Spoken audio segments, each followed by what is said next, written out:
నుంచి యాకోబు పత్రిక 5వ అధ్యాయము 10 నుంచి 2 వచనాలు మనం చదువుదాం. యాకోబు రాసిన పత్రిక 5వ అధ్యాయము 10వ వచనం నుంచి. నా సహోదరులారా,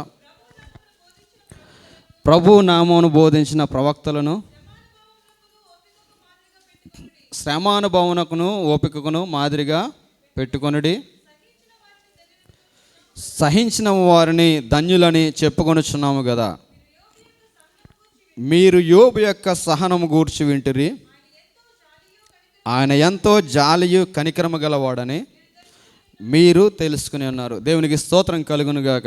ఈ యొక్క వాక్యాన్ని మనం పరిశీలన చేసినట్లయితే యాకోబు పత్రిక 5వ అధ్యాయము 11వ వచనం మనం చూసినట్లయితే, ఈ యొక్క 11వ వచనంలో యాకోబు భక్తుడు తెలియజేస్తున్నటువంటి విషయం ఏంటంటే, నా సహోదరులారా, ప్రభు నామమును బోధించిన ప్రవక్తలు శ్రమానుభవమునకు ఓపికకును మాదిరిగా పెట్టుకొనుడి. ఈ యొక్క యాకోబు భక్తుడు దేవుని యొక్క వాక్యాన్ని ఒక పత్రికగా రాస్తూ అక్కడ ఒక విషయాన్ని తెలియజేస్తున్నాడు. ఈ యొక్క 4 అధ్యాయాల్లో కూడా ఒక్కొక్క విషయాన్ని ప్రస్తావిస్తూ ఈ యొక్క 5వ అధ్యాయం వచ్చేసరికి ఒక విషయాన్ని చెప్తా అంటాడు. ఇదిగో ప్రభువు రాకడ వస్తుంది, కాబట్టి ప్రభువు రాకడ వచ్చే టైంలో మీరు ఎలా ఉండాలంటే ఓపికతో కనిపెట్టుకోండి. ఎటువంటి ఓపిక అంటే అని చెప్తూ ఒక పర్సన్ అక్కడ ఒక ఎగ్జాంపుల్గా చెప్తున్నాడు. ఆ పర్సన్ ఎవరంటే అందరికీ క్రైస్తవ జీవితంలో అందరికీ కూడా సుపరిచితమైన వాడు. అతని పేరు ఏం పేరు? యోబుని గురించి తెలియజేస్తున్నాడు. ఇదిగో మీరు ప్రభువు రాకడలో ప్రభువుతో కూడా ఎత్తబడాలంటే ఎవరిని మాదిరిగా పెట్టుకోమంటున్నాడు? యోబుని మాదిరిగా పెట్టుకోమంటున్నాడా, లేదంటే ఎవరైనా హీరోల్ని, లేదంటే ఈ లోక సంబంధం వారిని ఎవరైనా రోల్ మోడల్గా పెట్టుకోమంటున్నాడా? మొన్న ఒక వీడియో చూస్తుంటే ఒక టీచర్ ఒక స్టూడెంట్ని పిలిచి నీ ఫేవరెట్ ఎవరు అని అడిగాడు అనమాట. నీ హీరో ఎవరు అని అడిగితే నా హీరో ఎన్టీఆర్ అన్నాడు. ఏమన్నాడు? నా హీరో ఎన్టీఆర్. సూపర్, చెప్పు. నేను 3 క్వశ్చన్స్ వేస్తాను, ఆ 3 క్వశ్చన్స్కి నువ్వు ఆన్సర్ చేయి, అప్పుడు నిజంగా నీ హీరో ఎవరో ఒప్పుకుంటాను అన్నాడు. అప్పుడు 3 క్వశ్చన్స్ వేసాడు అనమాట. నీకు బట్టలు కొనిచ్చేవారు ఎవరు? ఎన్టీఆర్ కొనేస్తున్నాడా, లేదంటే ఎవరు కొనేస్తున్నారంటే లేదు మా నాన్న అన్నాడు. నీకు ఎవరు వండి పెడుతున్నారు? నీకు రోజు స్కూల్కి వెళ్ళేటప్పుడు నీకు కావాల్సినవన్నీ కూడా ఎవరు ప్రొవైడ్ చేస్తున్నారు? ఎన్టీఆరా, లేదంటే మీ ఫ్యామిలీ మెంబర్స్ ఎవరైనా అంటే లేదు మా అమ్మ. నీకు మొట్టమొదటిగా జ్వరం వచ్చినప్పుడు, నీకు మొట్టమొదటిగా అనారోగ్యంగా ఉన్నప్పుడు ఎన్టీఆర్ వచ్చి నీ పక్కన కూర్చుని నీకు సర్వ్ చేస్తున్నాడా, లేదంటే ఎవరు అంటే లేదు మొట్టమొదటిగా నా ఒంట్లోకి పోకపోతే మా అమ్మ నా దగ్గరకు వచ్చి అన్నీ సర్వ్ చేస్తున్నాడు. సరే, 3 క్వశ్చన్స్కి చాలా జాగ్రత్తగా ఆన్సర్ చెప్పు. ఇప్పుడు చెప్పు, నీ రియల్ హీరో ఎవరు అన్నాడు. దేవునికి స్తోత్రం కలుగునుగా. ఇప్పుడు రియల్ హీరో ఎవరు? ఇప్పుడు ఈ యొక్క యాకోబు భక్తుడు యాకోబు పత్రిక రాస్తూ ఈ యొక్క పత్రికల యొక్క 5వ అధ్యాయం వచ్చేసరికి ఒక ఎగ్జాంపుల్ చెప్తున్నాడు. ఎగ్జాంపుల్ ఏంటంటే, మీరు ప్రభువు రాకడలో ఎత్తబడాలంటే చూడండి, ఆ క్రింద మనకు చెప్తాడు. ఆ పైన 7వ వచనం మనం చూసినట్లయితే, సహోదరులారా, ప్రభు రాకడ వరకు ఓపిక కలిగి ఉండి చూడుడి. వ్యవసాయకుడు తొలకరి వర్షము కడవరి వర్షము సమకూడు వరకు విలువైన భూఫలము నిమిత్తము ఓపికతో కాచుకొనుచు దాని కొరకు కనిపెట్టును కదా. ఇక్కడ దేని కొరకు చెప్తున్నాడు అంటే ఎగ్జాంపుల్ ఎవరి కొరకు చెప్తున్నాడు? ప్రభువు రాకడ కొరకు చెప్తున్నాడు. అనగా యేసుక్రీస్తు వారు 2వ రాకడ వరకు వచ్చే వరకు కూడా విశ్వాసి అయిన ప్రతి వారు కూడా ఎలా ఎదురు చూడాలట? ఓపికతో ఎదురు చూడాలి. ఎంత ఓపిక అంటే, వ్యవసాయకుడు తొలకరి వర్షము కొరకు కడవరి వర్షము కొరకు ఎంత ఆసక్తి ఎదురు చూస్తాడో. ఈ రోజు అంటే పంపింగ్ సిస్టమ్ వచ్చింది, కానీ ఆ రోజుల్లో ఏంటంటే ఒక పంట పండించాలంటే వర్షం వస్తానే కానీ పంట పండేది కాదు. ఆ వర్షం కురిసే వరకు కూడా ఏం చేసేవారు? వర్షం కొరకు చాలా ఓపికగా కనిపెట్టుకునేవారు. కాబట్టి ఇక్కడ అన్నాడు, ఒకవేళ మీకు ఓపిక నశిస్తుంటే, మీరు ఒకవేళ క్రీస్తు యొక్క విశ్వాసంలో మీ యొక్క ఓపిక నశిస్తే, మీ యొక్క సహనం నశిస్తే, అటువంటి టైంలో మీరు ఎవరిని ఎగ్జాంపుల్గా చేసుకోవాలని చెప్తున్నాడు? భక్తులను మాదిరిగా చేసుకోండి. భక్తులను చూడండి, అక్కడ ఏం చెప్తున్నాడు? 10వ వచనం, ప్రభువు నామమును బోధించిన ప్రవక్తలను శ్రమానుభవమునకు ఓపికకు మాదిరిగా పెట్టుకోండి. ఎవరిని మాదిరిగా పెట్టుకోవాలట? ప్రభు నామాన్ని బట్టి ఎవరైతే విశ్వాస జీవితాన్ని జీవించారో వారిని ఎలా పెట్టుకోవాలట? మాదిరిగా పెట్టుకోవాలట. మనందరికి కూడా తెలుసు, నేను సారిగా చెప్తుంటాను, జాన్ లివింగ్స్టన్ అనబడినటువంటి ఒక మిషనరీ. జాన్ లివింగ్స్టన్ గురించి మనం స్టడీ చేసినప్పుడు, John Livingstone is a doctor in profession అనమాట. అతను ఆ యొక్క వృత్తిరీత్యా వైద్యుడు. లండన్లో వైద్య వృత్తిని ఆచరించిన తర్వాత తన తండ్రితో ఒక మాట చెప్తాడు, నేను ఒక మిషనరీగా వెళ్ళాలనుకుంటున్నాను అని చెప్పేసి. అంటే తన తండ్రి ఆశ్చర్యపోతాడు. మిషనరీగా వెళ్ళడానికి నువ్వు ఏదైనా, you are not an ordinary man, నువ్వు డాక్టర్ ప్రొఫెషన్ చేసావు కాబట్టి మిషనరీకి వెళ్తాను అంటే, లేదు డాడీ నేను ఈ యొక్క మిషనరీకి వెళ్తానని చెప్పేసి ప్రార్థన చేసినప్పుడు దేవుడు అతనికి బయలుపరిచినటువంటి దేశం ఏంటంటే ఆఫ్రికా. ఈ ఆఫ్రికా దేశంలో మనకందరూ కూడా తెలుసు, ఆఫ్రికా దేశము చాలా ఎండలతో కూడినటువంటి దేశము. ఈ యొక్క ఆఫ్రికా దేశానికి వెళ్ళి అక్కడ దేవుని యొక్క సువార్త ప్రారంభం చేయాలని నిర్ణయించుకుని ఆఫ్రికా దేశానికి వెళ్తాడు. అక్కడ దేవుని యొక్క సువార్త ప్రారంభిస్తాడు. చాలామందికి అతనికి స్టోరీ తెలుసు. ఈ ఆఫ్రికా దేశం వెళ్ళి సువార్త ప్రారంభం చేస్తున్నప్పుడు అతనికి ఆ యొక్క వాతావరణం అది కూడా పడకపోతే జబ్బు పడిపోతాడు అనమాట. జబ్బు పడిపోయిన తర్వాత ఒకసారి మరలా బ్యాక్ వస్తాడు. ఆ బ్యాక్ వచ్చినప్పుడు అతను ట్రైన్ చేయడానికి ఎవరి దగ్గరికి వెళ్తాడంటే రాబర్ట్ మొఫెట్ అనబడిన వ్యక్తి దగ్గరికి వెళ్తాడు. నేను మాదిరి కోసం చెప్తున్నాను. ఈ రాబర్ట్ మొఫెట్ ఎవరంటే ఈ యొక్క డేవిడ్ లివింగ్స్టన్ వలె ఆఫ్రికా దేశానికి మిషనరీగా వెళ్ళి అక్కడ ఆఫ్రికా దేశంలో ఎంతో ఘనమైన పరిచర్య జరిగించినటువంటి వ్యక్తి. ఇప్పుడు ఈ యొక్క డేవిడ్ లివింగ్స్టన్ ఆ దేశంలో స్థిరపరచబడాలి, ఆ దేశంలో మిషనరీగా ముందుకు కొనసాగాలి అంటే ఎవరిని మాదిరిగా పెట్టుకున్నాడు? రాబర్ట్ మొఫెట్నే మాదిరిగా పెట్టుకున్నాడు. ఎందుకంటే రాబర్ట్ మొఫెట్ డేవిడ్ లివింగ్స్టన్ కంటే ముందుగా ఎవరిని టార్గెట్ చేసుకున్నాడట? ఆఫ్రికా దేశంలో ఎవడి మాట కూడా వినని గజ దొంగను టార్గెట్గా చేసుకున్నాడట. ఎవరిని?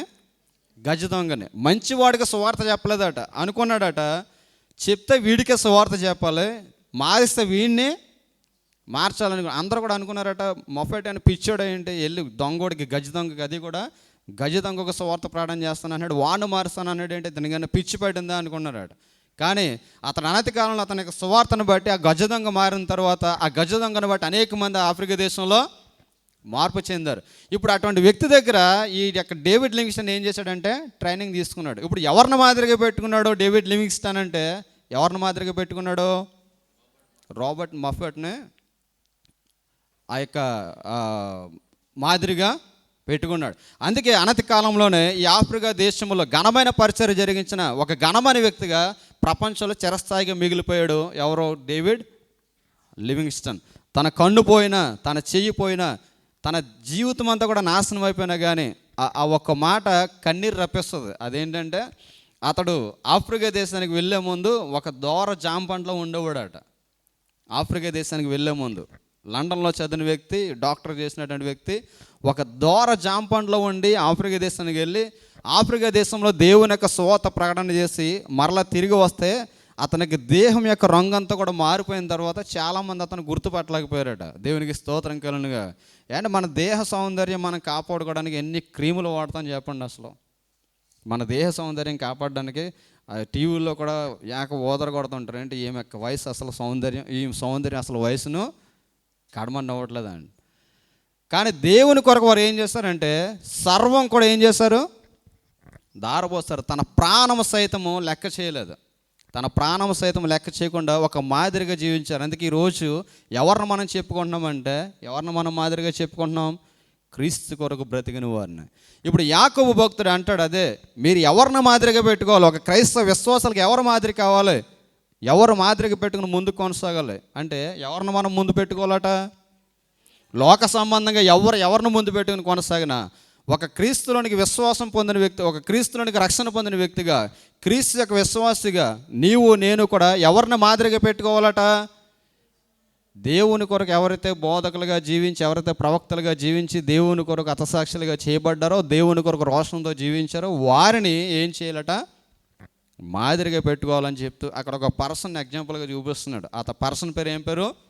యోబుని గురించి ఇక్కడ తెలియజేస్తున్నాడు. యోబుని గురించి మనకు అందరూ కూడా తెలుసు. యోబుని గురించి తెలియని వారు ఎవరు కూడా ఉండరు. యోబు అందరు కూడా ప్రపంచ క్రైస్తవేతరులకు సుపరిచితమైనటువంటి వ్యక్తి. చాలాసార్లు మనకి ఏదైనా శ్రమ కలిగినప్పుడు చాలా ఈజీగా చెప్తాం, అరే శ్రమలో యోబుని జ్ఞాపకం చేసుకోరా అంటారు. ఏమంటారు? శ్రమల్లో యోబును జ్ఞాపకం చేసుకోమంటాం. కానీ యోబు అంటే శ్రమలు మనకు వస్తాయి, యోబు అంటే శోధనలు మనకు వస్తాయి. మన పరిస్థితి ఎలా ఉంటుందంటే దేశాన్ని విడిచి పారిపోతాం. దేవునికి స్తోత్రం కలుగును గాక. అంత భయంకరంగా ఉంటుంది అన్నమాట యోబు యొక్క జీవితం. యోబును ఎందుకు అక్కడ మాదిరికరంగా ఉపయోగించాడంటే, యోబు దేవుని దృష్టికి కృప పొందినవాడు. యోబుని అక్కడ మనం చూసినట్లయితే తన యొక్క క్యారెక్టర్స్ అక్కడ తెలియజేస్తూ ఆ యాకోబు భక్తుడు తెలియజేస్తాడు. చూడండి, అతని క్యారెక్టర్స్ అన్ని కూడా మనం చూసినప్పుడు, మీరు యోబు యొక్క సహనం గురించి వింటిరి, ఆయన ఎంతో జాలియు కనికరము గలవాడని మీరు తెలుసుకొని ఉన్నారు. యోబు యొక్క సహనము గూర్చి మీరు వింటిరి. యోబుకి ఏముందట? యోబుకు సహనం ఉందట. సహనం అంటే ఏంటి? భరించడం. కొంతమందికి ఏదైనా చెప్పినప్పుడు ఆ మాట వినే సహనం కూడా ఉండదు, ఆ వినకుండానే అంటారు చాలామంది. ఓ మాట వినడం సహనం ఉండదు. ఏదైనా ఒక పని చెప్పినప్పుడు, ఒక సమాధానం చెప్పినప్పుడు సహనం ఉండదు. ఇప్పుడు ఏదైనా మనం చెప్తున్నప్పుడు వినే సహనం చాలామందికి, అది ఆ వర్డ్ కంప్లీట్ అవ్వకముందే చాలామంది ఏం చేస్తుంటారు? ఆ ఫీడ్బ్యాక్ ఇచ్చేస్తుంటారు. అందుకే వాక్యం చెప్తుంది, సంగతి వినకముందు ప్రత్యుత్తరం చూడట మూర్ఖుడు అని చెప్తుంది దేవుని యొక్క వాక్యం. ఎదుటివాడు చెప్పింది మనం ఏం చేయాలి? వినాలి. వినే మనస్సు మనము కలిగి ఉండాలి. సహనం అన్నది చాలా ఇంపార్టెంట్. అందుకే చాలామంది చెప్తారు, నేను ఒక సామెత చదువుతున్నప్పుడు, చాలామందికి సహనం ఓర్పు ఉండదట, కానీ ఒక విషయంలో మాత్రం చాలా ఓర్పు చాలా సహనం ఉంటుందట. ఎప్పుడంటే తెలుసా? చేపల కూర తింటున్నప్పుడు చాలా సహనం ఓర్పు ఉంటుందట. ఎప్పుడు ఉంటుంది? చాలా సహనము చాలా ఓర్పు ఉంటుంది. ఎందుకంటే సహనం లేకుండా తిన్నామనుకోండి, తర్వాత ఎలా ఉంటుందో తెలుసు మనకి. ఒక ముళ్ళు దిగి గొంతులో దిగిందనుకోండి, ఆ రెండోసారి డబల్ సహనం వస్తుంది. మాట వినే సహనం మనకు ఉండదు, కానీ కొన్నిసార్లు మన వ్యక్తిగత జీవితాలలో ఫాలో అవుతుంటాం. యోబు యొక్క క్యారెక్టర్ గురించి అంటున్నాడు. యోబుని గురించి మీరు వింటారు కదా, అతడు ఎటువంటి వాడట? అతడు సహనము కలిగిన వాడు. దేవునికి స్తోత్రం కలుగును గాక. సహనం అంటే ఎంత వచ్చినా సరే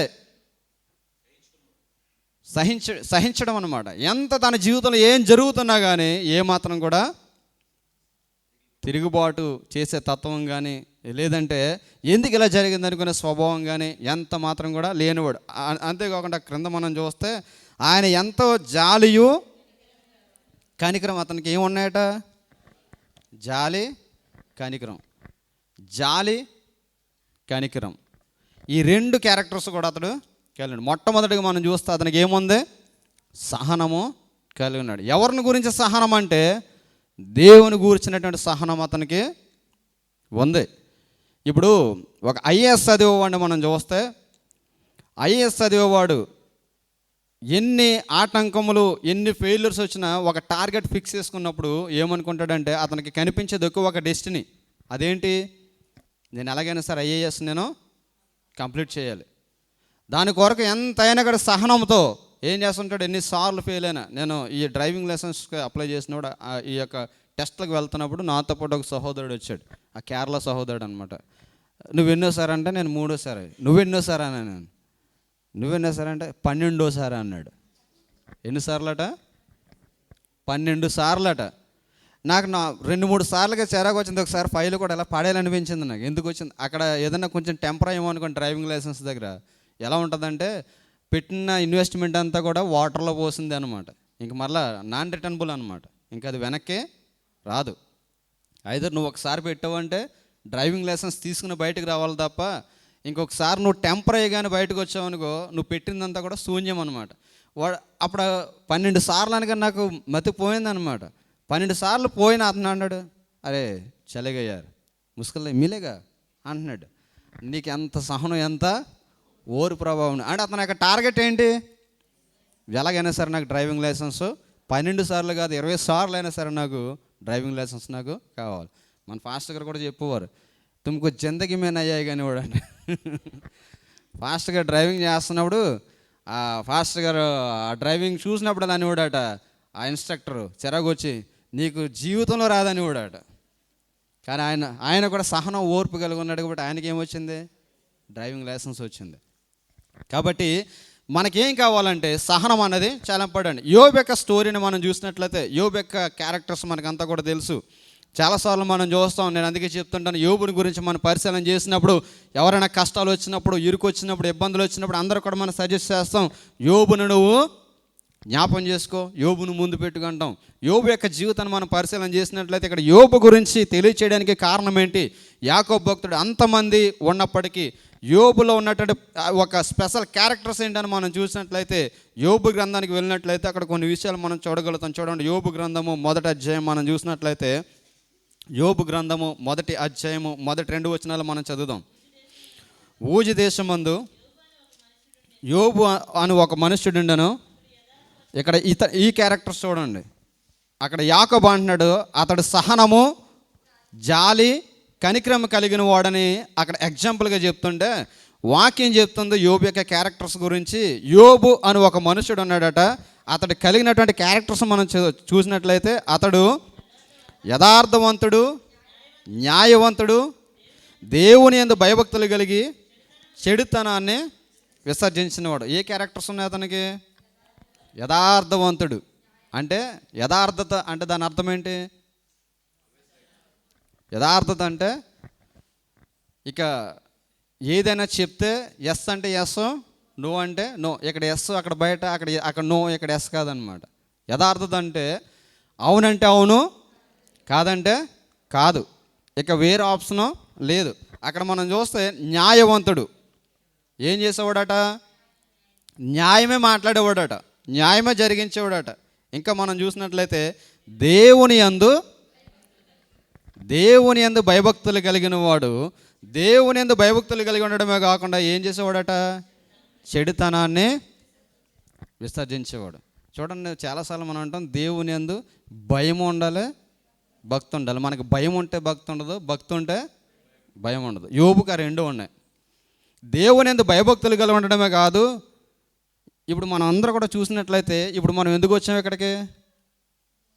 ఎందుకు వచ్చాం చెప్పండి? దేవుని స్తుతించడం సెకండరీ. దేవుని యందు మనకు భయం ఉంది కాబట్టి, దేవుని యందు భయము, దేవుని యందు భక్తి మనం ప్రదర్శించాలని ఇక్కడికి వచ్చాం. దేవుని యందు భయము, భక్తి కలిగి ఇక్కడికి వచ్చి దేవుని మనం స్తుతిస్తున్నాం. యోబు కూడా దేవుని యందు భయభక్తులు కలిగిన వాడు. అతనికి ఉన్నటువంటి ఇంకో క్యారెక్టర్ ఏంటంటే చెడుతనాన్ని విసర్జించేవాడట. చాలాసార్లు మనం ఏం చేస్తామంటే దేవుని యందు భయభక్తులు కలిగి ఉంటాం, కానీ మనం దీన్ని విసర్జించాం. దేన్ని? చెడుతనాన్ని మనం విసర్జించాం. ఆ చెడునే ప్రేమిస్తుంటాం, ఆ చెడునే మనం ప్రక్కన పట్టుకుని నడుచుకుంటూ వెళ్తుంటాం, కానీ ఆ చెడుని విసర్జించే ఆ యొక్క క్యారెక్టరిస్టిక్ మనం కలిగి ఉన్నాం. కానీ యోబు యొక్క జీవితాన్ని మనం పరిశీలన చేస్తే, దేవుని యందు భయభక్తులు కలిగిన వాడే అండి చెడుతనాన్ని విసర్జించేవాడు. He has a blessed family అనమాట. అంటే అతడు ఆశీర్వదించమన్న కుటుంబాన్ని కలిగిన వాడు. 7 కుమారులుగా ఉన్నారు, 3 కుమార్తెలు ఉన్నారు. అతనికి ఆస్తిని మనం చూసినట్లయితే చూడండి, 3వ వచనం మనం చూస్తే, అతనికి 7,000 గొర్రెలు, 3,000 ఒంటెలు, 500 జత ఎడ్లు, 500 ఆడగాడిదలు, బహుమంది పనివారును అతనికి ఆస్తి ఉండెను గనుక తూర్పు దిక్కు జనులందరిలో అతడే గొప్పవాడు ఉండను. దేవునికి స్తోత్రం కలుగును గాక. తూర్పు దిక్కు అంటే ఈస్ట్ ఏసియా అనుకుందాం. ఇప్పుడు మనం ఉన్నటువంటి దేశం మనం చూసినట్లయితే ఎక్కడ ఉంది? ఇప్పుడు దుబాయ్ దేశాన్ని ఏమంటారు? ఈస్ట్ ఏషియా అంటారు. వెస్ట్ ఏషియా అంటే ఇజ్రాయెల్, ఆ ప్రాంతం అంతా కూడా వెస్ట్ ఏషియా అంటారు. ఇప్పుడు ఇక ఈస్ట్ ఏషియాలో ఎవడన్నా రిచ్ మ్యాన్ ఎవడన్నా ఉన్నాడా అంటే, ఆ రిచ్ మ్యాన్ ఎవడట? యోబు. అతనికి ఉన్నటువంటి ఆస్తి అక్కడ రాయబడ్డది. విస్తారమైన ఆస్తి కలిగిన వాడు, విస్తారమైన సంపద కలిగిన వాడు. ఇప్పుడు విస్తారమైన సంపద కలిగినటువంటి ఈ యొక్క యోబు ఎప్పుడు కూడా ఎలా ఉండేవాడట? దేవుని యందు భయము, భక్తి, విధేయత, చెడుతనాన్ని విసర్జించే లక్షణాన్ని కలిగి ఉండేవాడు. విస్తారమైన ఆస్తిపాస్తులు కలిగిన వాడు అయినప్పటికీ కూడా ఏమాత్రం కూడా తన హృదయంలో ఏమి లేవట? గర్వము కానీ, అహంకారము కానీ ఏమి కూడా లేవు. చూడండి, అందుకే ఆ యాకోబు పరిచయం చేస్తా అంటాడు, అతడు జాలియు కనికరము కలిగిన వాడే ఉన్నాడు. ధనవంతుడికి సాధారణంగా మనం చూస్తే కొంచెం డబ్బులు ఉన్నవాడికి ఏముంటుంది? గర్వం ఉంటుంది. డబ్బు ఉన్నవాడికి ఏముంటుంది? గర్వం ఉంటుంది. కొంచెం ఏదైనా సరే ప్రదర్శించాలని చూస్తాడు. కానీ యోబు దగ్గర అటువంటి లక్షణాలు ఏమీ కూడా లేవు. ఎంతగా ఆశీర్వదించమన్న కుటుంబం అయినప్పటికీ కూడా, ఎంత ఆస్తిపాస్తులు కలిగిన వాడు అయినప్పటికీ కూడా ఏం చేసేవాడట? ఎప్పుడు కూడా తన కుటుంబాన్ని బట్టి, తన పిల్లలను బట్టి ఎప్పుడు కూడా దేవునికి భయభక్తులు కలిగి ఉండేవాడట. ఏమని? నాకు తెలియకుండా నా పిల్లలు ఏదన్నా తప్పు చేస్తారేమో, పాపం చేస్తారేమో అని వేకువనే లేచి వారి కొరకు ఏం చేసేవాడట? ప్రార్థన చేయడమే కాకుండా దేవునికి సన్నిధానంలో బలి అర్పించేవాడట. దేవునికి స్తోత్రం కలుగును గాక. అంటే తన పిల్లలు తనకు తెలియకుండా పాపం చేస్తారేమో అని చెప్పి ఏం చేసేవాడు, వారి పిల్లల కొరకు వేకువన లేచి ప్రతి ఉదయం ఏం చేసేవాడట, దహన బలిని అర్పించారు. ఒక్కొక్కరి నిమిత్తము దహన బలి అర్పించేవాడు. ఎంతమంది మీ పిల్లల కోసం లేచి ప్రార్థన చేస్తున్నారు ఉదయకాల సమయంలో? ఎంతమంది ప్రార్థన చేస్తున్నారు? ఎంతమంది ప్రార్థన చేసే లక్షణాన్ని కలిగి ఉన్నారు? ఇప్పుడు ఇందాక సహోదరుడు అంటున్నాడు, మళ్ళీ వర్షం ఎప్పుడు వస్తుందని చూసుకుంటున్నారండి జనాలు. ఎందుకు?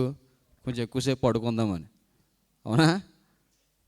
ఇప్పుడు వర్షం ఎక్కువ కురుస్తుంది అనుకోండి, కంట్రీకి లాస్ అనుకోండి, you will lose your salaries. అది గుర్తుపెట్టుకోండి. దేశం మీదకి నష్టం వచ్చిందనుకో, ఆ నష్టం గవర్నమెంట్ ఎవరి దగ్గర నుంచి తీసుకుంటుందంటే మన దగ్గర నుంచే భర్తీ చేస్తుంది. ఈ లాజిక్ చాలామందికి తెలియదు. మాకు హెడ్ మాస్టర్ ఉండేవాడు. మా హెడ్ మాస్టర్ ఒక ఎగ్జాంపుల్ చెప్పేవాడు అనమాట. ఒక తండ్రి ఉండేవాడట. తండ్రి రెండో పెళ్లి చేసుకుంటున్నాడు అంట. రెండో పెళ్లి చేసుకుంటుంటే వాడికి ఒక కొడుకు ఉన్నాడు, మొదటి భార్య కొడుకు అనేవాడు. మా నాన్నకి పెళ్ళి అవుతుందని వీడు తెగ హ్యాపీగా ఫీల్ అయిపోయాడట. ఎందుకు? వాళ్ళ నాన్నకి పెళ్ళి అయితే భోజనాలు పెడతారు, భోజనాలు బూరెలు దొరుకుతాయని వీడు హ్యాపీగా ఫీల్ అయ్యాడట. కానీ ఆ రెండో తల్లి వచ్చిన తర్వాత వాడికి నిజమైన టార్చర్ దొరుకుతుందని వీడికి తెలియదు. అలాగే ఏదైనా కంట్రీకి లాస్ అయిందనుకోండి, ఆ హోల్ లాస్ని గవర్నమెంట్ పెట్టదు. ఎవరి దగ్గర నుంచి తీసుకుంటుంది? మన దగ్గర నుంచే తీసుకుంటుంది. దేవునికి స్తోత్రం కలుగును గాక. కాబట్టి ఇప్పుడు మనం చూసినట్లయితే యోబు ప్రతి ఎర్లీ మార్నింగ్ కూడా లేచి ఏం చేసేవాడట, వారి పిల్లల కొరకు ఏం చేసేవాడు. అంటే యోబు ఏమైనా ఆర్డినరీ మ్యానా? ఎంత ఆస్తి ఉంది యోబుకు? ఉన్నటువంటి ఆస్తి అంతా కూడా ఈ రోజుల్లో కాల్కులేట్ చేస్తే 500 crores అంట. 800 కోట్లు, 500 కోట్ల ఆస్తిపరుడు యోబు. 500 కోట్ల ఆస్తిపరుడు వేకువజామునే లేచి ఎవరి కొరకు ప్రార్థన చేసే లక్షణాన్ని కలిగి ఉన్నాడు? ఎవరి కొరకు ప్రార్థన చేసే లక్షణాన్ని కలిగి ఉన్నాడు? పిల్లల కొరకు ప్రార్థన చేసే లక్షణాన్ని కలిగి ఉన్నాడు. ఏమన్నా క్యారెక్టర్ లేనాడా? వాక్యం ఏం చెప్తుంది? యథార్థవర్తనుడు, న్యాయవంతుడు, దేవుని యందు భయభక్తులు కలిగి చెడుతనాన్ని విసర్జించినాడు. ఈ 3 చాలు దేవుడు ఆ కుటుంబాన్ని ఆశీర్వదించడానికి. అయినా కూడా యోబు వేకువనే లేచి వారి పిల్లల కొరకు ప్రార్థన చేసే అనుభవాన్ని కలిగినాడు. సరే, ఫ్యామిలీ అంతా ఇలా కొనసాగుతున్నప్పుడు యోబు యొక్క జీవితాన్ని బట్టి యోబు మీద ఎవరికొండ దృష్టి పడ్డదంటే, ఎవరికొండ దృష్టి పడ్డదే? ఒకడు ఉంటాడు ఎప్పుడు, వాడికి కొండ దృష్టి పడ్డది. అక్కడ మనం చూసినట్లయితే చూడండి, 7వ వచనం మనం చూస్తే, యెహోవా నీవు ఎక్కడి నుండి వచ్చిదో అని వాని అడుగగా ఆ అపవాది భూమి మీద ఇటు అటు తిరుగులాడుచు అందులో సంచరించుచు వచ్చితనని యెహోవాకు ఉత్తరం ఇచ్చితని. ఒకసారి మీటింగ్ జరుగుతుంది. ఎక్కడ? పరలోకంలో మీటింగ్ జరుగుతుంటే ఆ మీటింగ్కి ఎవరు వచ్చారు? అపవాది వచ్చాడు. చాలామంది అనుకుంటారు అపవాదికి పరలోకంలో ప్లేస్ లేదేమో అనుకుంటారు. ఈ has a place in paradise అనమాట. అతనికి ఆధిక్యత ఉంది. ఎందుకంటే అతడు త్రోసివేయబడ్డాడు, కానీ అతనికి వెళ్ళే ఆధిక్యత ఉంది. కాబట్టి ఇక్కడ మనం చూస్తే అక్కడ దేవదూతల మీటింగ్ జరుగుతుంటే ఆ మీటింగ్లోనికి ఎవరు వెళ్ళారు?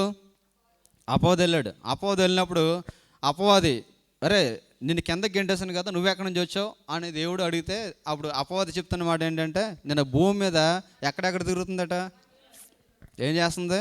అటు ఇటు తిరుగులాడుచు అందులో సంచరించుచు వచ్చితనని యెహోవాకు ప్రత్యుత్తరం ఇచ్చితని. అందుకు యెహోవా, నీవు నా సేవకుడని యోబు సంగతి ఆలోచించుతావా? ఇప్పుడు అపవాది అంటున్నాడు, నేను భూమి మీద అటు ఇటు తిరుగుతున్నానని చెప్తుంటే దేవుడు ఒక క్వశ్చన్ వేస్తున్నాడు. సరే, నువ్వు అటు ఇటు తిరిగి ఉంటావు, కంపల్సరీ నువ్వు యోబుని కూడా నువ్వు చూసి ఉంటావు, యోబు సంగతి నువ్వు ఆలోచించవా అని అడుగుతుంటే, అప్పుడు అపవాది చెప్తున్న మాట చదవండి క్రిందకి. అతడు యథార్థవంతుడు, న్యాయవంతుడు, దేవుని యందు భయభక్తులు కలిగి చెడుతనను విసర్జించిన వాడు, భూమి మీద అతను వంటి వాడు ఎవడనో లేడు అని అడుగుగా అపవాది, యోబు ఊరకే దేవుని యందు భయభక్తులు గలవాడైనా నీవు అతని ఇంటి వారికి కలిగిన సమస్తమునకు చుట్టూ కంచె వేసేవు కదా, నీవు అతని చేతి పైన దీవించుచుండు చేత అతని ఆస్తి దేశంలో బహుగా విస్తరించినది. అయినను నీవు ఇప్పుడు నీ చేయి చాపి అతనికి కలిగిన సమస్తం మొత్తితే అతడు నీ ముఖం ఎదుటనే దూషించి నిన్ను విడిచిపోవునని యెహోవాతో అనగా దేవునికి స్తోత్రం కలుగును గాక. ఈ అపవాది ఏం చెప్తున్నాడు? వాక్యం చెప్తుంది, యోబు దేవుని యందు భయభక్తులు కలిగిన వాడు, యథార్థవంతుడు. అంటే అటు ఇటు తిరుగులాడుచు భూమి మీద సంచరించున్నటువంటి ఈ అపవాది యోబు గురించి ఏ స్టేట్మెంట్ వస్తుందంటే, నువ్వు ఏమన్నా ఊరకనే నువ్వు యోబు అలా ఉన్నాడంటే నీ యందు భయభక్తులు కలిగినాడంటే విస్తారమైన ఆస్తిని యోబుకు ఇచ్చావు. అంటే అక్కడ జరుగుతున్నది వేరు, అపవాది చెప్తున్నది వేరు. అందుకే యేసుక్రీస్తుడు అంటాడు అపవాదుని గురించి చెప్తూ, వాడు అపవాది అనేవాడు అబద్ధానికి జనకుడు. అబద్ధానికి జనకుడు అంటే అర్థం ఏంటి? అది అసలు అబద్ధం పుట్టిందే ఎవరి దగ్గర నుంచాడా? అంటే అబద్ధం ఆడే వాళ్ళందరూ ఇప్పుడు ఎవరి పిల్లలు? ఎవరి పిల్లండి? అసలు మనం అబద్ధం ఆడిన రోజే ఉండదేమో. ఫోన్ పక్కనే ఉంటుంది, ఫోన్ చేస్తారు, ఫోన్ తెలియదానికి ఫోన్ సైలెంట్లో పెట్టుకున్నట్టు ఉన్నాను అంటారు చాలామంది. అంటే ప్రతి విషయంలో అబద్ధం మాట్లాడుతుంటాం. ఇక్కడ అపవాదికి ఉన్నటువంటి క్యారెక్టర్ మనం చూస్తే, అతనికి ఉన్నటువంటి క్యారెక్టర్ ఏంటి? అటు ఇటు. అంటే అటు ఇటు ఎవరు తిరుగుతారు? అది అటు ఇటు ఎవరు తిరుగుతారు? పని పాట లేని వాళ్ళు తిరుగుతారు. ఇప్పుడు అపవాది ఏం చేస్తుంది? అటు ఇటు భూమి మీద తిరుగులాడుతుందట. అటు ఇటు భూమి మీద తిరుగులాడుతూ రాంగ్ స్టేట్మెంట్స్ అన్నీ కూడా తీసుకెళ్ళి ఎవరికి ఇస్తుంది? దేవునికి ఇస్తుంది. అక్కడ జరిగేది ఒకటి, ఇక్కడ చెప్పేది ఒకటి. చాలామంది ఏం చేస్తారు? అక్కడ జరిగింది ఒకటి, అక్కడ జరిగిన స్టోరీ ఏటైతే చెప్పే స్టోరీ ఒకటి. ఎంతమంది ఎన్ని కొంపలు విడిదేయట్లేదండి ఇటువంటి మాటలు చెప్పి. అసలు విశ్వాసులైన వారే లేరా ఇటువంటి ఈ రోజులు? విశ్వాసులైన వారి ద్వారా ఎన్ని కుటుంబాలు విచ్ఛిన్నమైపోతున్నాయి. ఈ యొక్క క్యారెక్టర్ కలిగిన వారు ఎటువంటి వారిని పోలిన వారు? చూడండి, చాలాసార్లు మనం చూస్తుంటాం, ఒక్కొక్కరికి ఒక్కొక్క పేరు ఉంటుంది. ఆవిడ కానీ ఆ ఇంటికి ఇల్లు వచ్చిందంటే ఇంకా ఇల్లు శూన్యం. పలానా అమ్మాయి, ఆ అమ్మాయితో ఎవరు జత కట్టినా ఫినిష్, ప్రతి ఫ్యామిలీ కూడా డిజాస్టర్ అయిపోద్ది అంటారు. అటువంటి పేరుని సంపాదించుకుంటారు చాలామంది. ఇక్కడ అపవాదిని మనం చూస్తే ఏం చేస్తుందట? భూమి మీద ఇటు అటు తిరుగులాడుతుందట. ఇటు అటు తిరుగులాడి యోబుని గురించి రాంగ్ స్టేట్మెంట్ ఇస్తుంది. దేవుడు అంటున్నాడు అతను అందు భయభక్తులు కలిగిన వాడు, యథార్థవంతుడు, న్యాయవంతుడు అని చెప్తుంటే సాతాను అంటుంది, నువ్వు ఊరకనే యోబు ఆశీర్వదించబడ్డాడేంటి? అతని చుట్టూ నువ్వు కంచె వేసి ఆశీర్వదించావంటే అప్పుడు ఆయన చెప్తున్నాడు అన్నమాట, ఇదిగో సమస్తము నీ వశం ఉంది, అతనికి మాత్రం ఏ హానియు చేయొద్దని అపవాదికి సెలవేగా వాడు యెహోవా సన్నిధి నుండి బయలువెళ్ళను. ఇక్కడ మనం చూసినట్లయితే వాడు ఎలాగైతే దేవుని దగ్గర పర్మిషన్ తీసుకున్నాడు, దేవునికి స్తోత్రం కలుగును గాక. ఎవరిని గురించి పర్మిషన్ తీసుకున్నాడు? యోబు ఫ్యామిలీ గురించి పర్మిషన్ తీసుకున్నాడు. అక్కడ మనం చూస్తే వెరీ షార్ట్ వైల్ 500 కోట్ల ఆస్తిపరుడు ఒక షార్ట్ టైంలో రోడ్డు మీద పడిపోయిన పరిస్థితి ఏర్పడింది. ఒకే ఒక్క రోజులో తనకున్న ఆస్తి అంతా కూడా అక్కడ మనం చూస్తే స్టెప్ బై స్టెప్ మనం చూస్తే, ఒక దినాన కుమార్తెలు తమ అన్న ఇంట భోజనం చేస్తుండగా, ద్రాక్షరసం పానం చేస్తుండగా ఒక దూత అతని ఎదుగు వచ్చి, ఎద్దులు నాగలు దునుచు గాడిదలు వాటి సమీపం మేయుచుండగా సబాయిలు వాటి మీద పడి వాటిని పట్టుకుని పోయి. ఇక్కడ చూస్తే ఎడ్ల సంపద అంతా కూడా ఒకేసారి వెళ్ళిపోయింది. ఆ తర్వాత మనం చూస్తే అతనికి ఉన్న ఆస్తులు 1 by 1, గాడిదలు, గొర్రెలు, ఇవన్నీ కూడా 1 by 1 అన్నీ కూడా అయిపోయినాయి. ఇవన్నీ కూడా అయిపోయినాయి. అక్కడ వారి యొక్క బిడ్డలందరూ కూడా కూర్చుని అక్కడ విందు చేసుకుంటుంటే ఒక సుడిగాలు వచ్చి వారు విందు చేసుకున్నట్టు ఆ ఇంటి మీద కొట్టినప్పుడు 7 కుమారులు 3 కుమార్తెలు ఒకే రోజు. చూడండి, అక్కడ మనం చూసినట్లయితే 18వ వచనం మనం చదివితే, అతడు మాట్లాడుచుండగా వేరొకడు వచ్చి నీ కుమార్తెలను అన్నం వెంట భోజనము చేయొచ్చు, ద్రాక్ష రసము పానము చేయొచ్చుండగా గొప్ప సుడిగాలి అరణ్య మార్గముగా వచ్చి ఆ ఇంటి 4 మూలలు కొట్టగా అది యవ్వనుల మీద పడినందున వారు చనిపోయి, దానిని మీకు తెలియచేయటకు నేను ఒక్కడనే తప్పించుకుని వచ్చి ఉన్నాను అని. అప్పుడు యోబు లేచి, చూడండి స్టెప్ బై స్టెప్ అన్నీ కూడా యోబు దగ్గర నుంచి వెళ్ళిపోయినాయి. చివరిగా అన్నీ పోయినా నా పిల్లలు ఉన్నారనుకునే ఆ టైంలో ఏమైంది? ఒకే రోజు ఉన్న పిల్లలందరూ కూడా చనిపోయారు. చనిపోయిన తర్వాత ఇటువంటి సిచ్యువేషన్లో ఎవడైనా సరే ఎలా ఉంటాడు చెప్పండి? పిచ్చోడు అయిపోతాడు. మన పరసలో 10 రూపాయలు పోయినాయంటే ఉదయం సాయంత్రం వరకు నిద్ర పట్టదు మనకు. ఎక్కడ పాడేసుకున్నామని. అవునా కదా? ఎందుకంటే సంపాదించిన కష్టార్జితం. ఏదైనా మనం కొనుక్కున్న వస్తువు ఏదైనా పోయిందంటే అది దొరికే వరకు కూడా మనకి మనశ్శాంతిగా ఉండదు. ఎందుకంటే అది నేను చాలా కష్టార్జితంతో కొనుక్కున్నటువంటి వస్తువు అని. ఇక్కడ మనం చూస్తే ఒకేసారి వెరీ షార్ట్ వైల్ తనకున్న ఆస్తి అంతా కూడా కోల్పోయాడు. రూపాయి 10 రూపాయలు కాదు, ఎంత ఎంత ఆస్తి వాల్యూ? 500 కోట్ల ఆస్తి. ఎన్ని వందల కోట్లు అండి? 500 కోట్ల ఆస్తి కొద్ది కాలంలోనే తన కళ్ళెదురుగుండా వెళ్ళిపోతే, తన 10 మంది పిల్లలు కూడా తన ఎదుట చచ్చిపోయిన సమాచారం వస్తే మనిషి అన్నవాడు ఎలా ఉంటాడు? ఎవడైనా వెంటనే ఎవరి వైపు చూస్తారు చెప్పండి? వెంటనే దేవుడి వైపు చూడాలి. దేవుని వైపు చూసి నేను ఎంత భయభక్తులు కలిగి ఉన్నాను, నేను ఎంత యథార్థవంతుడే ఉన్నాను, ఎంత న్యాయవంతుడే ఉన్నాను, ఎందుకు నాకు ఎలా జరిగింది అనాలి. అక్కడ యోబు స్టేట్మెంట్ మనం చూసినట్లయితే 21 వచ్చిన మనం చూస్తే, నేను నా తల్లి గర్భంలో నుండి దిగంబరనే వచ్చేదని, దిగంబరని అక్కడికి తిరిగి వెళ్ళదను, యెహోవా ఇచ్చెను. వాట్ స్టేట్మెంట్ అండి. 500 కోట్ల ఆస్తి, 10 మంది పిల్లలు చచ్చిపోతే యోబు చెప్తున్న స్టేట్మెంట్ ఏంటి తెలుసా? నేను ఏమీ లేనివాడు వచ్చాను, ఏమీ లేనివాడుగానే పోతాను. యెహోవా ఇచ్చాడు, యెహోవా తీసుకున్నాడు. అసలు ఎంతమంది మనం చెప్తాం చెప్పండి ఈ మాట? ఒక నెల జీతం పోయిందంటే నెల రోజులు కొట్టుకుంటాం కింద మీద. మన ఆస్తి ఎవడన్నా కొంచెం తీసుకున్నాడంటే పెట్టిన వస్తువు కనిపించకపోతే నానా రభస మనం చేస్తాం. అదే ఎక్స్పీరియన్స్ అన్నది దాంట్లో ఉండి మనం చూపిస్తే అది మాదిరి అవుతుంది. దేవునికి స్తోత్రం కలుగునుగా. చెప్పడం చాలా ఈజీ, కానీ దాన్ని మాదిరిగా చూపించడం అనేది చాలా కష్టం. ఎంత ఆస్తి పోయినా, తనకున్న సంపద అంతా తన కళ్ళ ముందు ఆవిరి అయిపోయినా కానీ అతడు చెప్పిన మాట ఏంటి తెలుసా? దేవుడు ఇచ్చాడు, దేవుడు తీసుకున్నాడు, యెహోవాకే మహిమ కలుగునుగాక. ఆమేన్. అందుకే అంటున్నాడు, యాకోబు అంటున్నాడు, మీరు ఎవరిని మాదిరిగా పెట్టుకోవాలి తెలుసా? యోబుని మాదిరిగా పెట్టుకోండి. యోబుని మాదిరిగా పెట్టుకుంటే మీరు ఎలా ఉంటారో తెలుసా? క్రీస్తు కొరకు ఒక శ్రేష్టమైన పాత్రగా వాడబడేవారు ఉంటారు. దేవునికి స్తోత్రం కలుగునుగా. ఇంకా క్రింద మనం చూసినట్లయితే, ఆ క్రింద ఇంకా మనం చూస్తే మరలా దేవదూతలు సమావేశపరచబడుతున్నారు. దేవదూతలు సమావేశపరచబడుతుంటే మరలా వచ్చాడు ఎవడో? అపవాది. ఇంకేం మిగిలింది?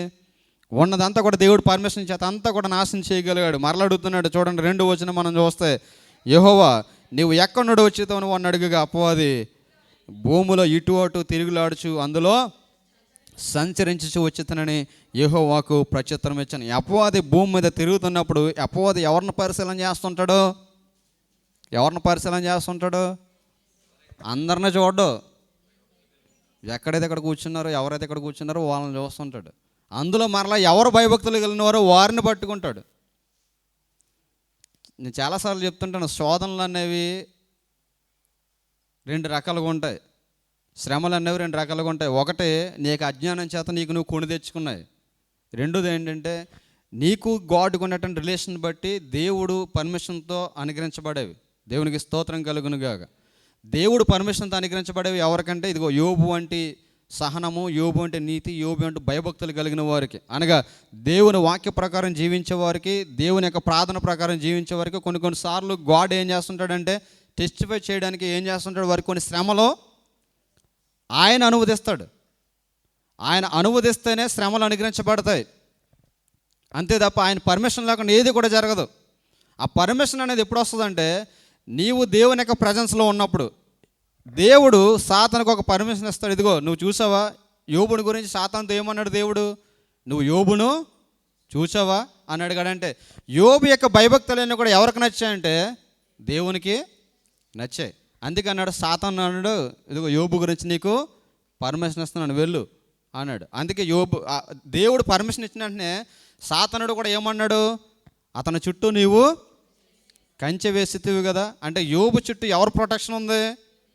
గాడ్ ప్రొటెక్షన్ ఉంది. ఎందుకు గాడ్ ప్రొటెక్షన్ ఉందంటే, అతడు దేవుని యందు భయభక్తులు కలిగిన వాడు, యథార్థవంతుడు, చెడుతనమును విసర్జించినవాడు. అందుకే దేవుని యొక్క ప్రొటెక్షన్ అతని మీద ఉంది. కాబట్టి ఇప్పుడు మరలా సాతానుడు దేవుని దగ్గరకు వచ్చి అంటున్నాడు, ఇదిగో నువ్వు ఎక్కడ ఉన్నావంటే, నేను భూమి మీద ఇటు అటు తిరుగులాడుచున్నానంటే, అక్కడ మరలా చెప్తున్నాడు, నువ్వు నా సేవకుడని యోబు సంగతి ఆలోచించావా? అతడు యథార్థవంతుడు, న్యాయవంతుడు, అతను వంటి వాడు ఎవడో కూడా లేడు. ఇదిగో చూసావా, 500 కోట్ల ఆస్తి పోయినా కానీ ఏమన్నాడు తెలుసా? నేను దేవుణ్ణి దూషించానన్నమాట అతని నోటి నుంచి ఏది కూడా రాలేదు, యెహోవా ఇచ్చాను, యెహోవా తీసుకున్నాడని ఎంత మంచి సాక్ష్యం చెప్పాడు చూసావా అని చెప్పేసి సందిగ్ధత ఎవరెవరికి జరుగుతుంది? యోబు గురించి దేవునికి సాతానికి జరుగుతుంది. సేమ్ యోబు యొక్క క్యారెక్టర్ని తీసుకుని మన క్యారెక్టర్ అక్కడ పెట్టుకుందాం. యోబు యొక్క క్యారెక్టర్ ప్రక్కన పెడదాం. యోబు ప్లేస్లో ఇప్పుడు తిమోతి లేదంటే ఎవరికి వారే మన క్యారెక్టర్ని అక్కడ పెట్టుకుంటే అసలు నిన్ను గురించి దేవుడు అలా చెప్పే సాక్ష్యం నీకుందా? దేవుడు నిన్ను గురించి సాక్ష్యం చెప్తున్నప్పుడు సాతాను కూడా నిన్ను గురించి దేవునితో వాదన చేసే అనుభవం నీకుందా? అసలు అటువంటి లక్షణం మనలో ఉందా?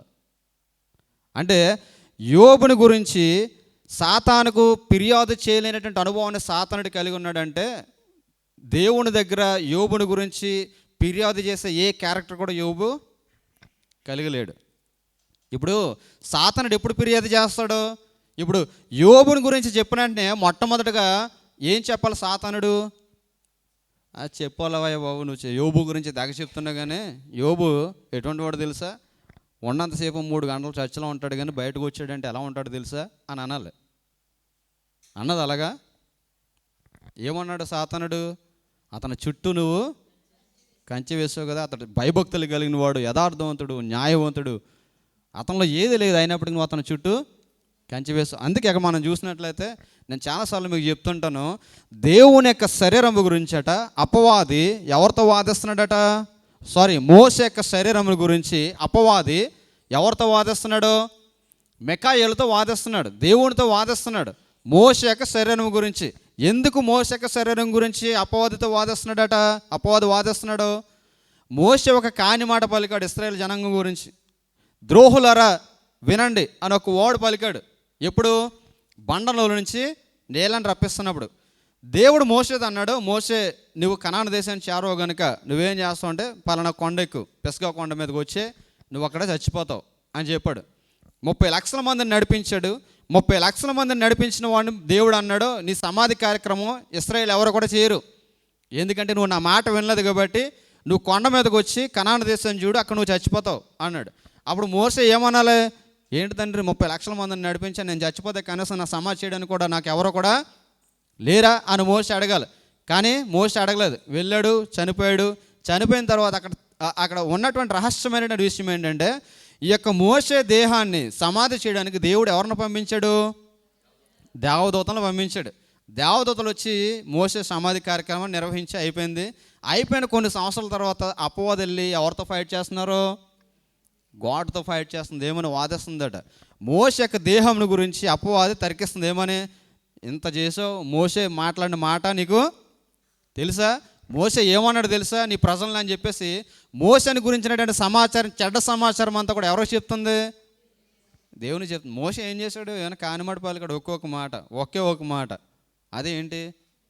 ద్రోహులారా వినండి. మనం ఎన్ని వంకర మాటలు మాట్లాడతాం చెప్పండి. అసలు నోరు ఇప్పితే అన్నీ అపవిత్రమైన మాటలు, చాలామంది అన్నీ అపవిత్రమైన మాటలు, అన్నీ డబుల్ మీనింగ్ డైలాగులే.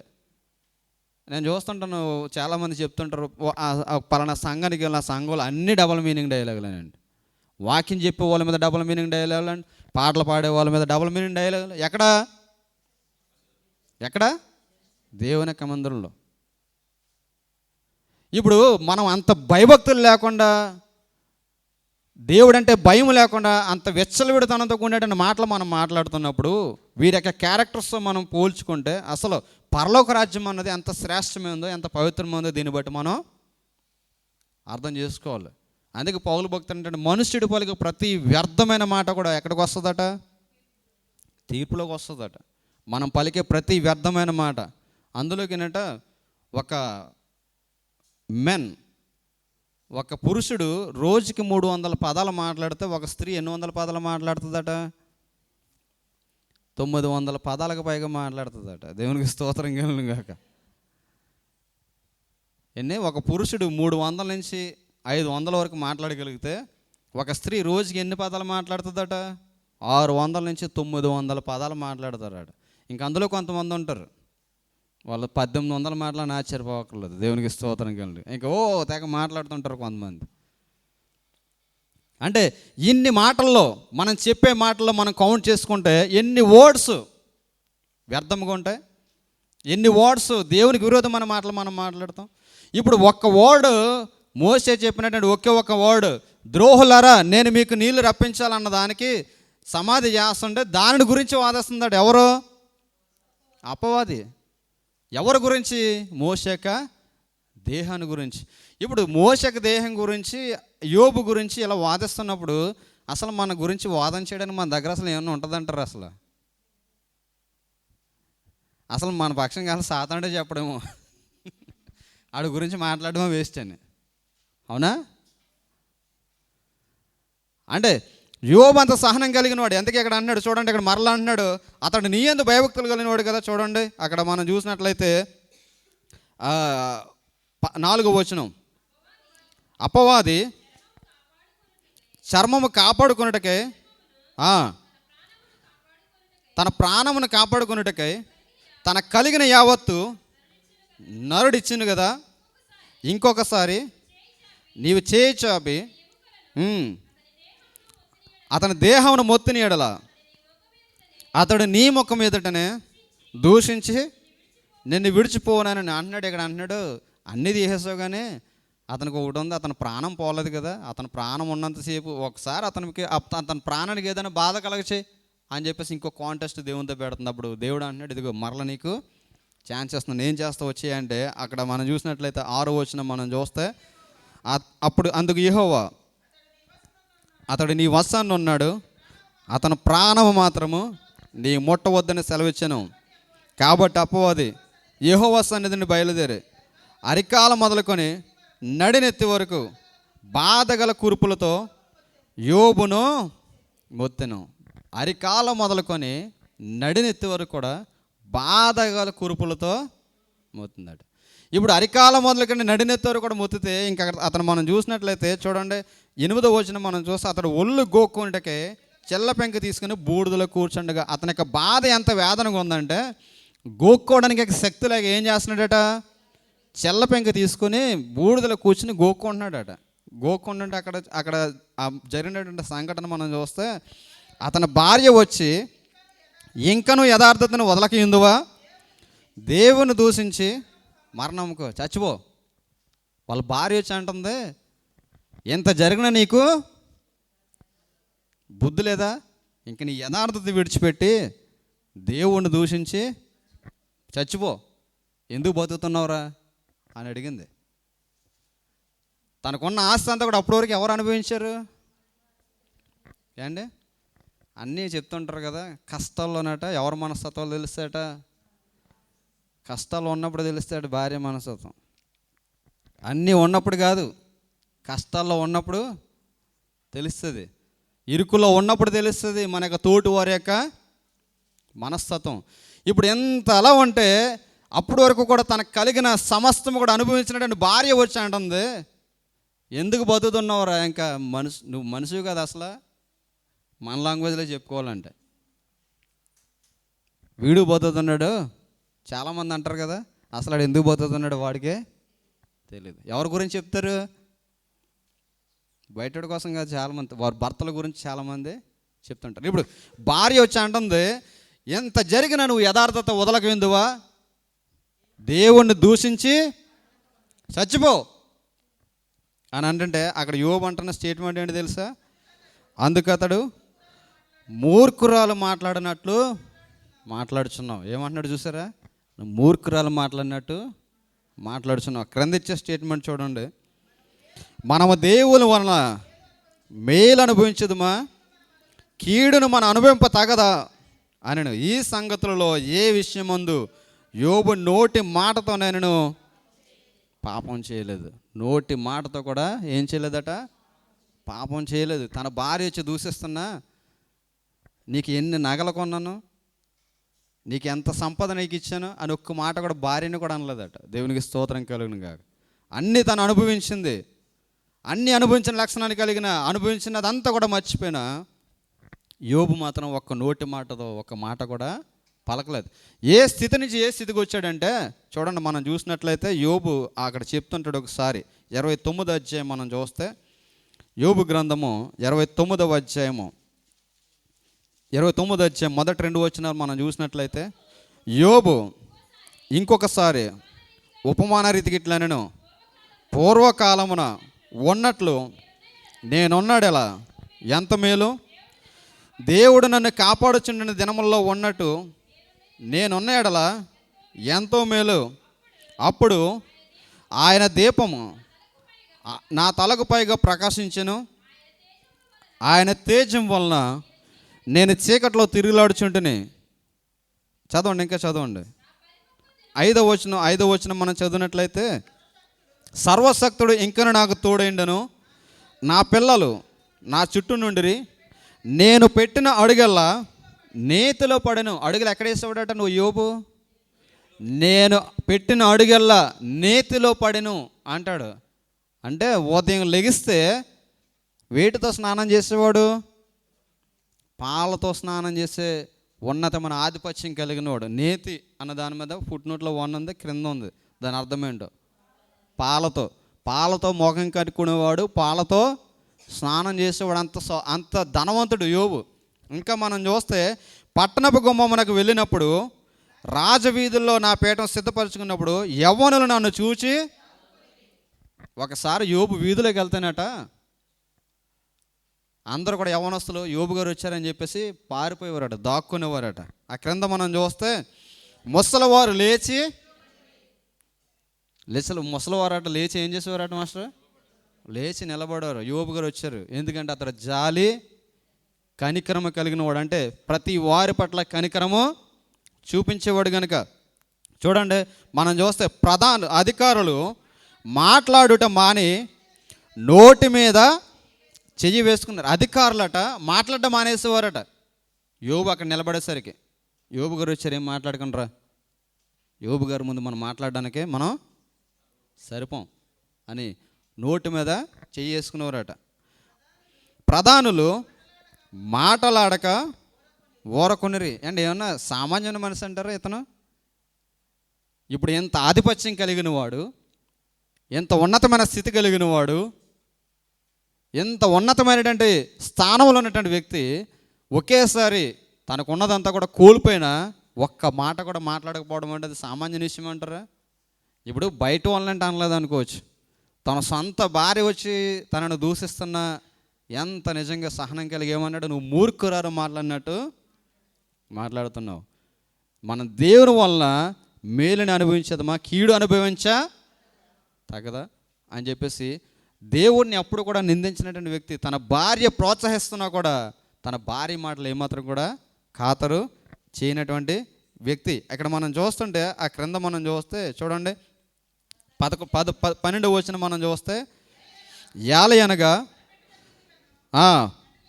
తండ్రి లేని వారిని సహాయం లేని వారిని నేను విడిపించితిని. తండ్రి లేని వారికి సహాయం లేని వారికి ఏం చేసేవాడట?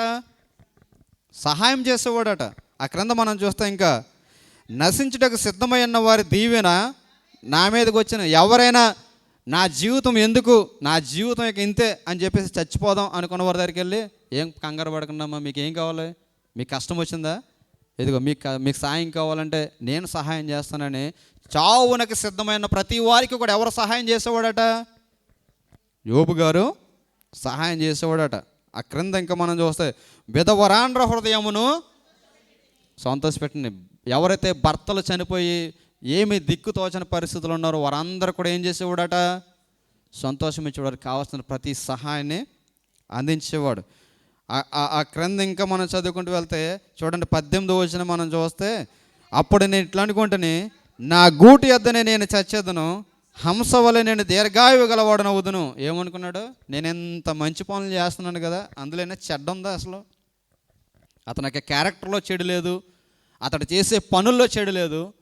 అప్పుడు యోబు అనుకున్నాడట, ఇన్ని పనులు నేను చేస్తున్నాను కదా, నేను హంస వలె నా గుడారం యొద్దనే దీర్ఘాస్మంతుడు గలవాడనవుతాను అనుకున్నాను, కానీ ఇలా జరుగుతుందని నేను అనుకోలేదు. 30వ వచనంలో మనం చూస్తే 30వ అధ్యాయము, ఇప్పుడైతే నాకన్నా తక్కువ వయసు గలవారు నన్ను ఎగతాళి చేయుదురు. దేవునికి స్తోత్రం కలుగును గాక. ఇన్ని గొప్ప కార్యాలు చేసి ఇన్ని మంచి పనులు చేసినటువంటి యోబు ఇప్పుడు ఆ గోనె సంచి కట్టుకొని ఆ బూడిదలో కూర్చుని చెల్ల పెంకుతో గోక్కుంటుంటే దారిని పోయే ప్రతి బచ్చాగాడు కూడా అంటున్నాడట, ఎగతాళి చేస్తున్నారట. ఏమని?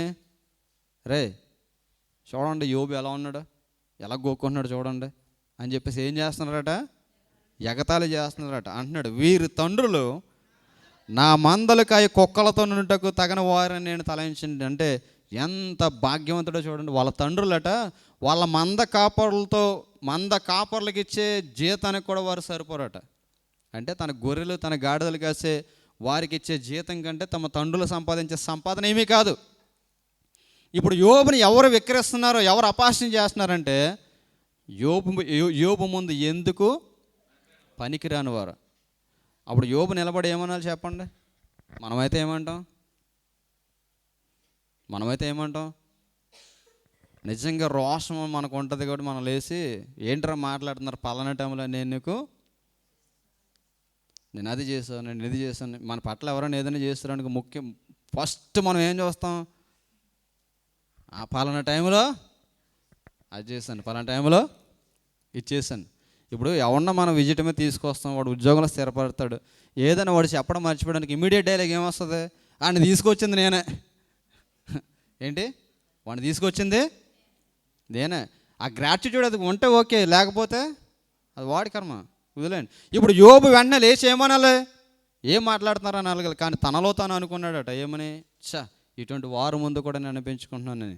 కానీ తన యొక్క సహనము, తన యొక్క ఓర్పు ఏంటి తెలుసా? దేవుడు ఏదో ఒక రోజు నన్ను తప్పనిసరిగా జ్ఞాపకం చేసుకుంటాడు. చూడండి అక్కడ మనం చూస్తే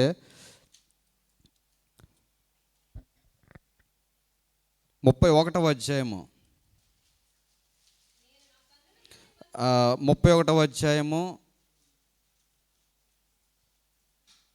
22వ వచనం ఒకసారి మనం చదువుదాం. 30వ అధ్యాయం 30వ వచనం ఒకసారి చదువుదాం. 30వ అధ్యాయము 30వ వచనం. నా చర్మము నల్లబడి నా మీద నుండి ఊడిపోవచ్చున్నది, కాక వలన నా ఎముకలు కాగిపోయెను, నా స్వరమండలము దుఃఖ స్వరమును ఇచ్చుచున్నది. ఏమైపోయిందట? నా చర్మము నల్లబడి నా మీద నుండి, ఒకసారి ఇమాజినేషన్లోకి వెళ్ళండి. చర్మం అంతా కూడా నల్లబడి ఏమవుతుందట? ఊడిపోతుందట. కాక వలన నా ఎముకలు కాగిపోయాను. కాక వలన ఎండ నుంచి వచ్చే వేడి వలనంట ఎముకలన్నీ కూడా స్థానం తప్పిపోతున్నాయి. ఇంత బాధలో ఉన్నవాడికి నిజంగా ఏమనిపిస్తుంది చెప్పండి? అసలు నేను ఏ పాపం చేశానని ఎంత నష్టం అనుభవించాలి, నేను ఎవరికి ఏ అన్యాయం చేశాను, ఇలా చేసావు తండ్రి అని ఒక్కసారైనా దేవుణ్ణి క్వశ్చన్ చేయొచ్చా లేదా? క్వశ్చన్ చేయలే లేదంట. రైట్ ఉందంటారా లేదంటారా? రైట్ ఉంది. కానీ యోబు ఏమీ చేయలేదట. దేవునికి స్తోత్రం కలుగును గాక. యోబు యొక్క నిరీక్షణ ఏంటో తెలుసా? యోబు గ్రంథము 19వ అధ్యాయము, యోబు గ్రంథము 19వ అధ్యాయము 25వ వచనం ఒకసారి మనం చదువుదాం.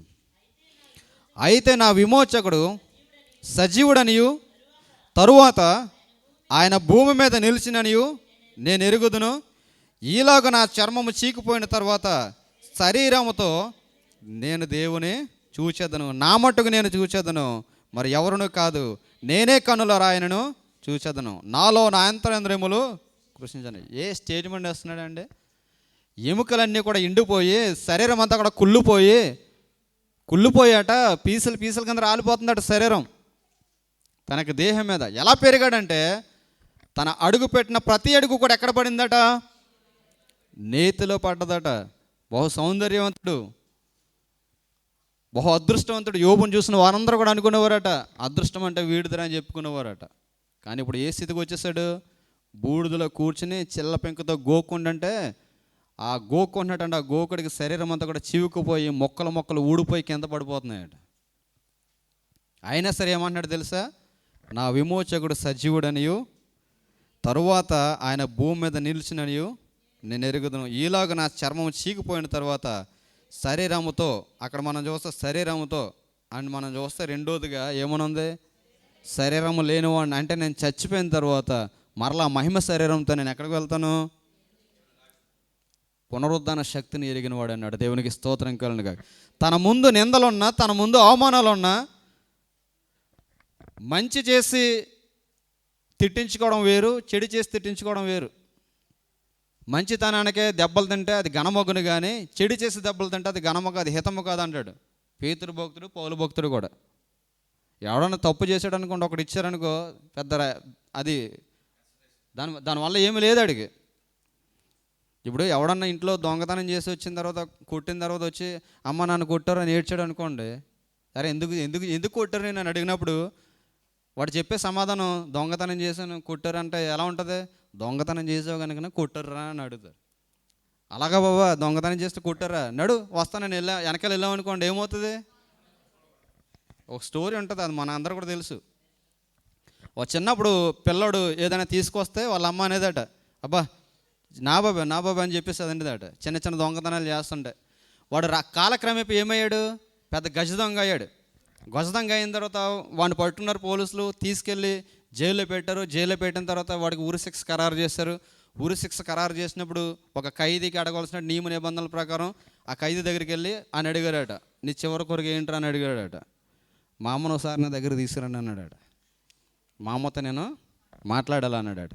సరే తీసుకొచ్చారు, ఖైదీగా తీసుకొచ్చారు, చెరసాల్లో ఉన్నాడు. బాబు ఏంటి నీ కోరిక, నన్ను తీసుకురమ్మన్నావు అంటే ఒకసారి దగ్గరికి రమ్మా అన్నాడట. సరే ఏదైనా చెప్తాడేమో, నిశ్చయం ఒకసారి కొంచెం నా దగ్గరికి పెట్టమ్మా అన్నాడట. ఏదైనా చెప్తాడేమో, అప్పుడు కూడా వాళ్ళ అమ్మ అనుకుంటుందట, ఇడు ఏం దాసాడు, ఎక్కడైతే దాసు ఉంటాడు, నాకు తెలియకుండా ఏదో ఎక్కడో తెచ్చి ఉంటాడు, ఏదో దాసు ఉంటాడు, పోలీసులకు చెప్పకుండా నాకు చెప్తే ఇటు దగ్గర రమ్మంటున్నాడు అనుకుని దగ్గరికి వెళ్ళి చేపట్టిందట. చేపట్టిన గట్టిగా కొరికాడు ఒకటి, పెద్దగా కేకేసారా నీకేమైనా పిచ్చి పెట్టిందా, నా చెవి ఎందుకురా కొరుకుతా ఉంటే, బుద్ధి లేనిదానా, నీకు చిన్నప్పుడే నాకు ఈ బుద్ధి నేర్పుంటే నేను ఈరోజు ఎక్కడ ఉండేదాన్ని కాను. నువ్వు చిన్నప్పుడు తెచ్చిన ప్రతి దాన్ని కూడా చూసి నా బాబాయ్ అన్నావు, నేను చివరికి కటకటాలు పాలయ్యా నీ వల్ల అని చెప్పేసి. మంచిదనానికే దెబ్బలు తింటే హితమగును కానీ చెడు చేసి దెబ్బలు తింటే హితమో ఎలా అవుతుంది? యోబు అన్నీ కూడా గుడ్ క్యారెక్టర్స్ కలిగిన వాడు. తన ముందు అందరూ కూడా అపహాస్యం చేస్తున్నారు. స్నేహితులు వచ్చారు, యోబు నువ్వు తప్పు చేసావు, నువ్వు పాపం చేసావు, అందుకే నీకు శిక్ష కలిగింది. కుటుంబస్తులు వచ్చారు, వీడు ఏదో తప్పు చేశాడు, దేవునికి విరోధమైన కార్యాలు చేశాడు, అందుకే వీడు ఎలాగా ఆ యొక్క తెగులను వీడు పొందుకున్నాడు, ఇలాగ శాపాన్ని అనుభవిస్తున్నాడు అని చెప్పేసి ఎంతమంది ఎన్ని అనుకుంటున్నా, యోబు మాత్రం ఏ నిరీక్షణ కలిగి ఉన్నాడట? నేను చచ్చిపోతే నా యొక్క దేహంతో, మహిమ దేహంతో నేను ఎవరిని కలుసుకుంటాను? విమోచకుడు సజీవుని నేను కలుసుకుంటాను అంటున్నాడు. అందుకే యాకోబు అంటున్నాడు, యోబు యొక్క సహనాన్ని మీరు ముందు పెట్టుకోండి. ఒక విశ్వాస జీవితంలో మనకు కావాల్సింది ఎవరు వంటి ఓర్పు, ఎవరు వంటి సహనం మనకు కావాలంటే యోబు వంటి సహనము, యోబు వంటి ఓర్పు మనకు కావాలి. నువ్వు దేవునిలో నిలబడినప్పుడు, నువ్వు దేవుని కోసం జీవిస్తున్నప్పుడు నీకున్న ఆస్తిపాస్తులు పోవచ్చు, నీకున్న ఐశ్వర్యం పోవచ్చు, నీకున్న పేరు పోవచ్చు, నీకున్న పదవులు పోవచ్చు, ఏది పోయినా కానీ మన నిరీక్షణ ఏదై ఉండాలి? యోబు వలె మన స్థిరమైన నిరీక్షణ కలిగిన వారమై ఎలా ఉండాలి తెలుసా? క్రీస్తు వస్తే క్రీస్తు కూడా నేను ఎత్తబడి అనుభవంలో ఉంటానని యోబు అంటే నిరీక్షణ కలిగిన వారమే మనం ఉండాలి. అందుకే చూడండి, ఆ వారికి పరలోక రాజ్యం అంటే ఏంటో తెలియనప్పుడే వారు దేని మీద కనుదృష్టి నిలిపారట? నేను చాలాసార్లు చెప్తుంటాను, బైబిల్ గ్రంథంలో పరలోక రాజ్యం ఉందని ఎవరికి తెలుసు? యేసుక్రీస్తు వచ్చిన తర్వాత మాత్రమే తెలుసండి. యేసుక్రీస్తు లోకానికి ఎందుకు వచ్చాడో తెలుసా? ఇది కాదు రాజ్యము, పరలోక రాజ్యం అనేది ఒకటి ఉంది అని చెప్పేసి చెప్పడానికి ఆయన వచ్చాడు. అందుకే ఆయన గాస్పెల్, ఆయన సువార్త ప్రార్థన చేసిన స్టార్టింగ్లో నేను ఏమంటాడంటే, ఇదిగో పరలోక రాజ్యం సమీపించింది అంటాడు. అంటే పరలోక రాజ్యం అన్నది ఒకటి ఉందన్న విషయం ప్రవక్తలు తప్ప ఎవరికి తెలీదు. కానీ యోబుకి ఏం తెలుసు అంటే, యేసుక్రీస్తు వారు రాకముందే, యేసుక్రీస్తు వారి కంటే 1500-1600 సంవత్సరాలకు ముందే జీవించిన వాడు ఉన్నప్పటికీ కూడా ఏమి నమ్మాడు తెలుసా? నా విమోచకుడు సజీవుడు, ఆయన భూమి మీదకి వస్తాడు, నేను ఆయనతో కూడా కలుసుకుంటానని చెప్పేసి ఎప్పుడు నమ్మాడట?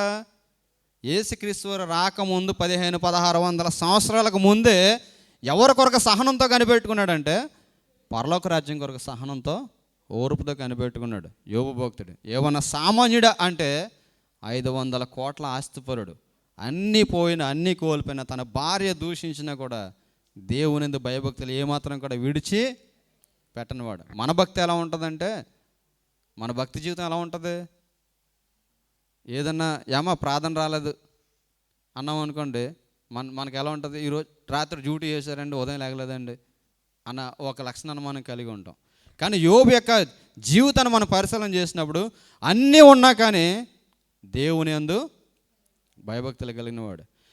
అన్నీ ఉన్నా కానీ ఏమీ లేనట్టే, యేసు ఉంటే చాలు నాకన్నీ ఉన్నట్టే. అన్నీ ఉన్నా కానీ ఏమీ లేనట్టే, యేసు ఉంటే చాలు నాకన్నీ ఉన్నట్టే. నిందాలు, బాధలు, వ్యాధులు, ఖడ్గములు ఎన్నొచ్చినానే జడియను. నిందాలు, బాధలు, వ్యాధులు, ఖడ్గములు ఎన్నొచ్చినానే జడియను. యేసయ్యా యేసయ్యా నీ ఉంటే చాలయ్యా. యేసయ్యా యేసయ్యా నీ ఉంటే చాలయ్యా. అన్నీ ఉన్నా గాని ఏమీ లేనట్టే, యేసు ఉంటే చాలు నాకన్నీ ఉన్నట్టే. అంటే ఏముంటాయి ఏంటి, మనకు దేవుడు ఉంటే, దేవుని యొక్క కృప మనకు తోడుంటే చాలనే ధైర్యం ఎవడు కలిగి ఉంటాడంటే, యోబు అంటే సహనము, యోబు అంటే నిరీక్షణ కలిగిన వాడు. అందుకే యాకోబు అంటున్నాడు, మీరు క్రీస్తులో విశ్వాసం ఉంచిన మీరు, క్రీస్తులోనికి బాప్తిసం పొందిన మీరు, ఎవడో లోకస్తుడైనా ఎవరిని కూడా దృష్టిలో పెట్టుకోవడం కాదు, కానీ మీరు ఎవరిని మాదిరిగా పెట్టుకోవాలో తెలుసా? యోబును మాదిరిగా పెట్టుకోండి. యోబు వలె శ్రేష్టమైన జీవితం జీవించి క్రీస్తు రాకలో ఎత్తబడే అనుభవాన్ని కలిగినని చెప్తున్నాడు. అంటే అనుభవం దేవుడు మనల్ని నడిపించిన గాక. ఆమెన్.